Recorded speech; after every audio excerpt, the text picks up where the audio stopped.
Okay, so we are back, and now we have the thread of the day. Now, I gotta remember what it was. Oh, okay, so this was kind of going along with the main topic of dating apps and Tinder. So, if you guys don't know, on the advice board, there's this new general that's popping up called H.T.G.W, which is how to get women general. And it's basically exactly what it sounds like. It's a thread where guys just compile information and advice as far as the objective of obtaining a girlfriend, getting laid, etc., etc. So let's read a bit of the OP. How to get women is by men for men about women. Anything related to getting and dealing with women goes here. All anons are welcome to ask questions for more experienced anons, share experiences, get a second opinion, and give updates on advice received. It doesn't matter what you're struggling with. We know how hard it can be. We got you, bro.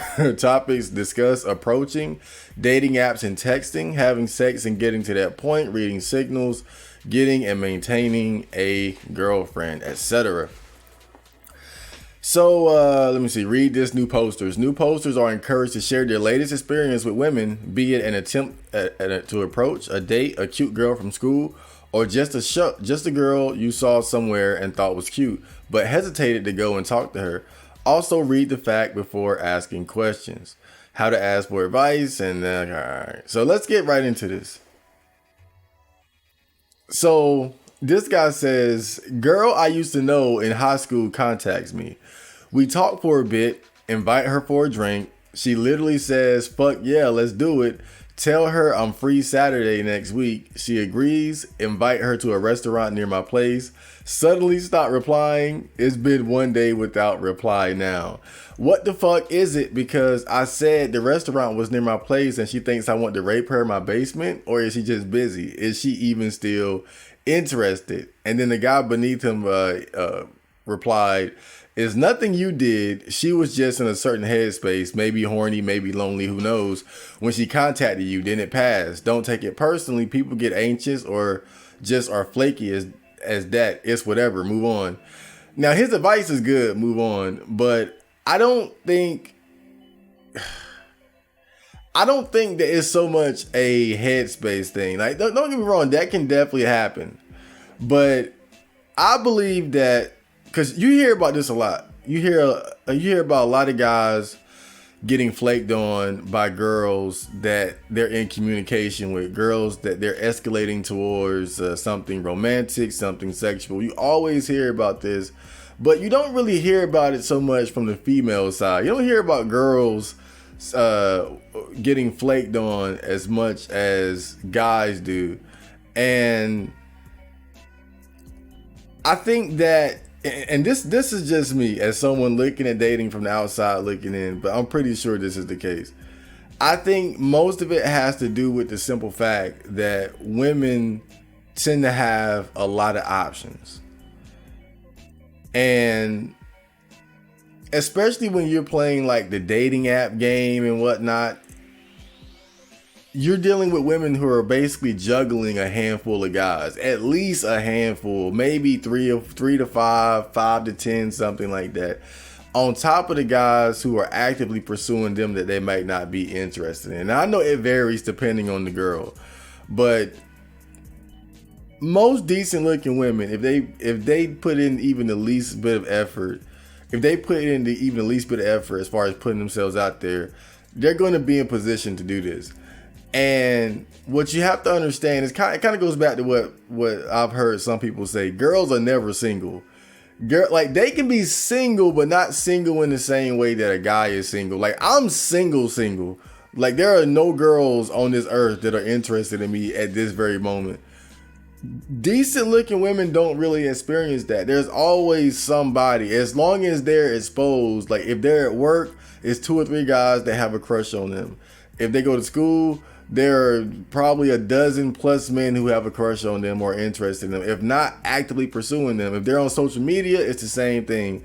Half the people liking their pictures and their videos and their memes are probably guys who like them or would like to have sex with them. You know, and so this guy here, the girl he was talking to, probably had other guys that she was dealing with in one way or another. And then something else popped up. And then it's like, okay, well, now I'll take this option over the other guy. Now, I could be wrong. Maybe it was a headspace thing. Maybe she was but I believe that typically when guys end up getting flaked on, most of it has to do with the simple fact that when you're dealing with girls, you're dealing with somebody who's already has multiple options, and they're trying to figure out, like, they're dealing with multiple guys at the same time. Maybe not like having sex with them, but they're trying to figure out who they're going to move forward with. And part of that process is just chatting and setting up dates and opportunities and whatnot. And then eventually somebody just ends up moving ahead of you. So this guy says, if I'm mildly autistic, weird speech mannerisms, clumsy body language, and motor skills, how much does my potential dating pool shrink because of this?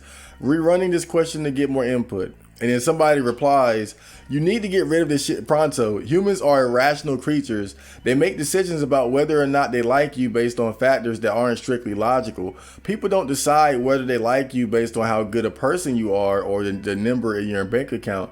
It's all about how you make them feel when you're with them. Strange mannerisms and clumsy body language mark you as a defective, and this will make people want to reject you on a deep, atavistic, I don't know what that word means, level. Their lizard brain goes, this is not someone I want in my tribe. This is definitely not someone I want to breed with. You'll be rejected no matter how good your other qualities are. You need to work on making your mannerisms and bodily movements as normal as possible without seeming like you're trying too hard. If your voice is weird, you might consider visiting a speech therapist. These small things make a big difference. They're crucial. And I think he makes a very good point here. Especially when you look at it from like the female perspective, because just how they tend to be more selective and rejecting of weirdness. Because amongst guys, we can have that weird friend and sort of put him in his proper place. And I don't mean that like to say like putting him down, but it's like, I just always remember Beanie Siegel saying something along the lines of, you might have a friend who's a nerd who you can play video games with, but you can't take him to the streets to do some gangster shit. And I think it's kind of the same in this situation where amongst guy friends, you can have that autistic weirdo guy. Like even myself, I feel like sometimes amongst my friends, I was the guy that was designated for, okay, this is who we fuck with for music and anime and gaming shit, but you know, we're not calling Chad Marco when it's time to get bitches. And I think a lot of that had to do with the fact that I just don't have that particular skill set. I have that weirdness that gives girls the ick, if you will. But with girls, it's different because, you know, if they're gonna be with you, I think a big part of who they select as far as the guy that they're going to date or have sex with is always processed through the filter of how is this going to look on a social level? Like, can I walk hand in hand with this guy? Like, you talk weird, you walk funny and all these things, and she has to be around you. She has to be seen with you. I think stuff like that is going to be difficult for a girl to look past because they care so much about social validation. Not saying guys don't care either, but it does seem like for girls, in terms of who they date, to me it just seems like they care more, not just about how they feel about a particular guy, but how the world perceives them when they walk around with this dude, you know? And then for you to have any sort of weirdness, especially autistic weirdness, you know, I think that can be a big turn off or give the girls the ick. So, but we've always known that having any sort of autistic traits can be a great detriment to any guy trying to date. Okay, so this guy says, posted something similar in previous thread, but still, meet girl through friends, really shy. I'm going to add some words here because I hate how people green text. I met a girl through friends. She was really shy, anxious, and completely inexperienced with men. Start texting and eventually ask her out, says yes. We have fun, make out, go out again. She goes on a trip with her family. We text a little less, but she insists she wants to meet again at some place near my house. Text every other day. Eventually comes back from the trip, asks her out. She isn't interested anymore because she doesn't feel any spark. Would still like to talk to me because she liked me, at least as friends. Kind of weird. I'm not that mad, to be honest, because we barely knew each other, but she was pretty cute and girlfriend material. Talked this over with some friends, and we think that maybe she doesn't know how to date because after 2 dates, you never feel anything special for the other person unless you're BPD or really needy. Anyway, what a bummer. And then somebody replied, happened to me, except we didn't text much. Lesson learned is if you know she's going on a trip, you got to escalate beforehand. I don't think what his friends said is accurate. Like, she doesn't know how to date because after 2 dates you never feel anything. That's not necessarily true. Now, of course, not really speaking from personal experience, but I think it's more of a common sense thing. And what I'm saying is, when you meet somebody that you're attracted to, like, already there's a certain level of excitement, like, and this is just coming from my perspective as a guy, but I know that when I see women of course vary depending on their level of attractiveness. And I've seen some girls where I'd be like, okay, she's fuckable, like I could hit that, but I wouldn't be too excited about being with her. Then there are girls who are legitimately QT that I'd be like, oh man, like if I had a chance for her, like I would be excited from, like from the very beginning. I'd be like, oh hell yeah, here we go. And then you got those girls who are like just bad, pretty, that would just, if you had the opportunity to be with a girl like that, it would just give you an overwhelming sense of it would overwhelm your senses, and it would be very exciting. And I think what guys have to understand is that girls kind of experience something similar, where they feel different levels of attraction based on the attractiveness or intensity of attraction and excitement based on the attractiveness of the guy. So, and this is just me making a hold on, let me turn this thing off in the background real quick.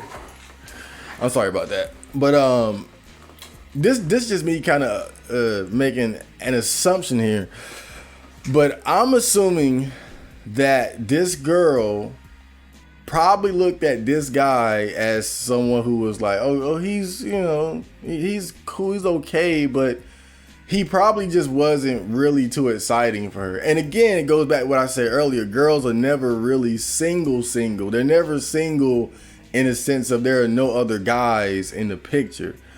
And I guarantee you this guy in particular, he was probably single, then started talking with her, and all of his attention was focused in on her, so that when she ultimately rejected him, it was a bigger deal to him than it was for her, who was probably already juggling at least a handful of guys. He was probably guy number 3, and then maybe she met somebody on the trip, or maybe there was already another guy that she was talking with who became available. Again, that's what guys have to understand. When you get flaked on, part of it is just the fact that there are other guys in the picture. She's giving you a chance because she's mildly interested. Sometimes girls can be mildly interested in you and give you a chance, but there's still other guys in the picture. But I think a lot of times, again, we don't understand that because from our perspective, we go from being single to all of a sudden having this opportunity, and then it's all we can see. I think that's what a lot of guys go through. So we don't quite understand that and when I say girls are never single, I'm not trying to dog them or it's not meant to be an insult or anything like that. It's just, that's just their situation. You know, when you have guys actively pursuing you, when you have options, it's the nature of being a woman. It's just what comes with it. You know, it's easier for you to accumulate options over time. And so you're looking at these different guys and you're trying to figure out which one you want. And, you know, you give a handful of them a bit of attention based on how attracted you are to them. And that's because that's kind of how you got to play the game. You know, you kind of got to see, okay, what about this guy? What about that guy? You know, it's only natural. It's not something bad that they're doing. I just think that in situations like this is unfortunate because a lot of guys, they don't understand what a woman is seeing versus what they're seeing. He only saw her, but she was probably looking at a couple dudes at the same time. So this guy says, how hard is it to trade weed for sex on lay dating apps, I should say? Rather easy. I pretended to have weed and this chick was all over me. She hasn't, and then another guy said, she hasn't matched me yet, but I sent a compliment mentioning I have some. She's hot, so I'm assuming 300 other niggas also did the same. And then the guy replies, weed is the ultimate lure for getting a girl to come to your place for sex. I also have a game cue ready for the same purpose. Now, I don't know if that last part was a joke, but now this might be some legitimate advice because a lot of girls do like to smoke weed. They like to smoke up other guys' weed, especially. I know I had a friend who sold weed and had a few friends who sold weed actually. And sometimes I'll be over his house and then like you would see girls coming over buying weed. And it was obvious to me. Now, I don't know how often my friends would take advantage of this. I'm sure they did every now and then. But it was obvious to me that by selling weed, it gave them the opportunity to meet more girls because, again, I would be over there and then a girl would just be knocking the door trying to buy weed. And they might come in a little bit, chit chat, things of that nature. And I know I definitely had one friend who seemed to be taking advantage of being Mr. Weed Dealer in terms of using it to attract women and bring women around. Except I think like he was more deliberate about it. Like one friend I had was mostly like he was business, but the other friend I had, I think that for him, he was using it the way these guys are talking about, whereas like the girls know I got weed, I'm gonna set it up so that I just smoke with them and then maybe it'll escalate towards sex. But look, this is probably the best advice in terms of girls that I've seen in this thread so far, though, because weed really is something that and I think the problem is though the kind of girl that would do that, the kind of girl that would hang out with you just to smoke your weed up. Because rest assured, it's probably gonna work best if you let it be known that they can just smoke with you for free, because at least they know they're getting something out of it, and then you just take it from there. And the type of girl you're dealing with then, who knows if that's really what you want, but it's an option. So this guy says, went to a play, 4th date. My arm is around her. She put her hand on my thigh. It was very nice. Held that hand through the end while holding her. She gave me a ride back to my place. She's got a car and I don't, but we live close by. I made the comment that I appreciate her not judging me, thinking I'm a scrub for not having a car. She said it's fine, but mentioned how a guy I knew was roasted by girls who judged him for not having one. Expected to kiss in the car on the way home based on behavior in the theater, but I didn't feel it and got bad body language from her. Said I had fun, hugged, good night. Asked her when she was free again, and she said she let me know. Previously, she'd always tell me when she was free next. I'm not sure, guys. She may text me before bed, but I'm low-key thinking I made a mistake by insinuating, wow, I'm such a loser without a car, thanks, which probably turned her off. Did I fuck up? Also, she may have just been tired. She's got a busy job and work early. And then this guy replied, don't bring up negative things about yourself. Always be positive around a girl. And I think that's solid advice. But the no car thing is not good. I mean, really, one thing I've come to understand about men and women dealing with each other is that women, it's kind of like I was going back watching some of the older Patrice O'Neal red pill videos, and he talked about this quite a bit, how, you know, women want to feel like they're with a man that's better than them in every way. They want somebody that they can look up to. And it's like on the physical level, you got it almost by default. Just the fact that you're stronger than her, you're faster than her, reflexes, etc. You're in better control of your emotions. Like a lot of the stuff that creates that gap between your masculine and her feminine just comes naturally. But then there are things like having a car, having your own place, having good money, being an all-around responsible, capable adult. This is something that a lot of guys like myself tend to fail at. That when girls are around you and they see that, that's going to kill their attraction somewhat, because again, they want to feel almost like they're, even as a capable, responsible adult themselves, they want to feel like you're even more so of that, or at least on their level. Like if both of you have a car, then she wants to be riding with you in your car. If both of you have your own place, you know, she doesn't want you over her house all the time eating up her food. She wants to go to your place and say, oh, he has this that I don't have. His house is big. You know, that's how girls want to feel. That's going to make them feel more attracted to you, especially if the physical aspects are already there. I think even if a girl is physically attracted to you, like you're Mr. Tall, Big Dick Chad, if that other dynamic, if those other dynamics aren't there, as far as again, you having all your life in order, to the same level or beyond the level that she has, there are going to be times where she might get the ick or might just feel a certain way about you. You know, like she might look at you like a boy toy type. Right, like, okay, like he dicked me down good, but I gotta drive him to the store to buy candy. You know, it's shit like that. So that could have definitely played a role in the direction that it went, especially the fact that he brought light to it. I just don't think it's likely that she heard that and just felt like, okay, that's cool, you know? So this guy says, gentlemen, I would like to be more social than I already am. In fact, I like to be outgoing and dynamic if possible. I currently work a remote job though, and I literally just rotten my house forever. Anyways, I'm going to go outside and touch grass and talk to women and men too to make friends, but I'm dead fucking scared. I expect someone to have an episode or a mental breakdown when I talk to them. I expect everyone to think I'm harassing them when I say hi or want to get to know them more.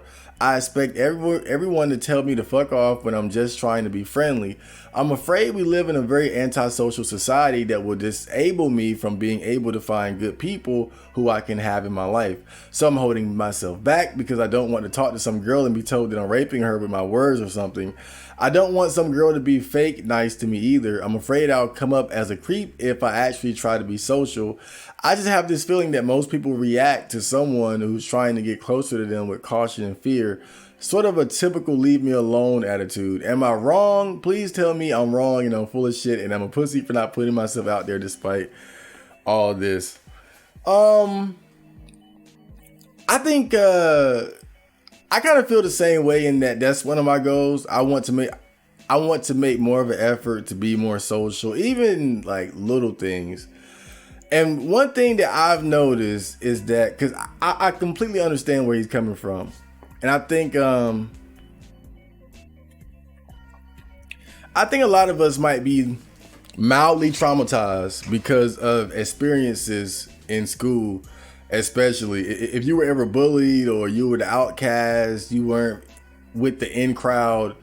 I think that a lot of us have this built up anxiety about really putting ourselves out there socially.